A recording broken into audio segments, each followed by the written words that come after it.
इस वीडियो में हम जानेंगे बैरल टाइप एक्वेडक्ट के बारे में। बैरल टाइप एक्वेडक्ट के बारे में जानने से पहले हम एक्वेडक्ट को समझ लेते हैं। सबसे पहले तो क्रॉस ड्रेनेज वर्क के ऊपर मैंने ऑलरेडी वीडियो बनाई हुई है, वही वाली प्रेजेंटेशन में यूज कर रही हूँ यहाँ पे, ठीक है। तो ये जो वीडियो जब मैंने बनाई थी तो मैंने आपको बताया था कि यहाँ पे कैनाल जो है अगर वो ओवर द ड्रेन पास करेगी, ड्रेनेज से ऊपर कैनाल होगी, तो हम उसको एक्वेडक्ट बोलेंगे या फिर साइफन एक्वेडक्ट बोलेंगे, ठीक है। पहली चीज तो ये होगी।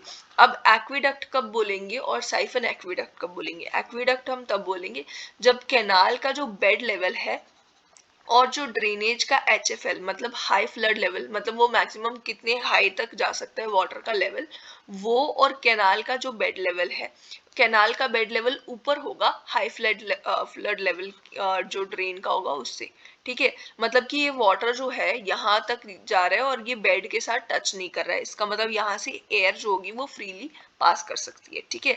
तो मतलब कि ये वाटर जो है ये ग्रेविटी के एक्शन से, ग्रेविटी की हेल्प से मूव कर रहा है, ठीक है। अब यहाँ पे अगर हम साइफन एक्वेडक्ट की बात करें तो यहाँ पे high flood level of drain जो होता है ना वो कैनाल के बेड से ऊपर होता है। यही चीज हमने पहले भी डिस्कस करी थी वीडियो में कि ये जो है ये ऊपर होगा, उसकी वजह से क्या होगा कि यहाँ पे फ्री पैसेज ऑफ एयर नहीं हो पाएगा। अगर यहाँ पे फ्री पैसेज ऑफ एयर नहीं होगा तो ये वाटर कैसे मूव करेगा? यहाँ पे ये वाटर साइफोनिक एक्शन से मूव करेगा। साइफोनिक एक्शन से मूव करने का मतलब है कि हाई प्रेशर रीजन से लोअर प्रेशर रीजन में मूव करेगा, ठीक है। तो उसी की वजह से ये मूव कर पाता है। अब ये साइफोनिक एक्शन प्रॉपरली हो यहाँ पे, उसके लिए पक्का फ्लोर बनाया जाता है, पक्का फ्लोर कंस्ट्रक्ट करा जाता है। और यहाँ पे ये पूरा जो कंस्ट्रक्शन कर रखी है पक्का फ्लोर इंक्लूड करके, इस पोर्शन को जहां से ये निकल के पानी आ रहा है ड्रेनेज वाला, तो उस पोर्शन को हम बोल देते हैं बैरल। बैरल, ठीक है। उसी को हम बैरल वर्ड यूज कर लेते हैं। और यहाँ पे अब उसको हम और अच्छे से समझ लेते हैं कि अगर हमारे पास कैनाल को हमने वाटर कोर्स या फिर ड्रेनेज के ऊपर से निकालना हो तो उसके दो तरीके हैं। एक तरीका है नॉर्मल कैनाल सेक्शन को हम रिड्यूस कर दें एक रेक्टेंगुलर सेक्शन से, या कैरी करें वाटर को, मतलब कि एक ब्रिज सा कंस्ट्रक्ट करके पियर्स और फाउंडेशन वगैरह की हेल्प से हम एक ब्रिज से कंस्ट्रक्ट करेंगे और उसमें से पानी पास करवाएंगे, ठीक है।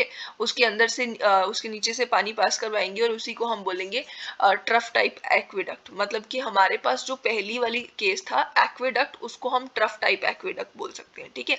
या फिर हमारे पास दूसरा तरीका हो सकता है कि हम जो नेचुरल स्ट्रीम है उसको हम पास करवाएंगे एक फ्लूम्ड सेक्शन से। मतलब एक फ्लूम्ड सेक्शन, मतलब कि फ्लूम भी वर्ड यूज करा जाता है, जो वाटर के पैसेज के लिए जो सेक्शन होती है उसको हम बोल देते हैं, ठीक है। तो फ्लूम्ड सेक्शन से हम पास करवाएंगे थ्रू बैरल्स। बैरल्स और रेक्टेंगुलर पैसेज, रेक्टेंगुलर जो पैसेज होगा जिसमें से वो पास करेगा, मतलब कि ये इस तरीके से, अगर हम फ्रंट व्यू सामने से बिल्कुल देख रहे हैं, ये इस तरीके से एक रेक्टेंगुलर पैसेज है, इसमें से वाटर इस तरीके से निकल निकल के आ रहा है, ठीक है। तो ये इस पैसेज को ही बोल दिया जाता है बैरल, ठीक है। और ये जो पैसेज है, अगर ये रेक्टेंगुलर पैसेज हमने बनाया है तो हम इसे बोल देंगे बैरल टाइप एक्वेडक्ट, ठीक है। अब अगर इसको और अच्छे से समझना है तो बैरल टाइप एक्वेडक्ट जो है, बैरल टाइप जो है वो किससे बन सकता है? ये it can be made of RCC which could be single और मल्टी सेल्यूलर। मतलब कि यहाँ पे जैसे हमने एक सेल शो करा था ना, इसके साथ हम दो सेल बना सकते हैं, तीन बना सकते हैं, मल्टी सेल्यूलर इसको बना सकते हैं, ठीक है। और सर्कुलर हो सकता है, रेक्टेंगुलर हो सकता है क्रॉस सेक्शन में, इस तरीके से सर्कल्स की तरह होते हैं ना, इस तरीके से इसमें से भी वाटर पास करता है, इस तरीके से भी पोर्शन आपने देखा होगा कई बार, ठीक है। तो वैसा भी बना सकते हैं, ठीक है। इस पैसेज को ही हम बैरल बोलते हैं, मतलब इन शॉर्ट, ठीक है।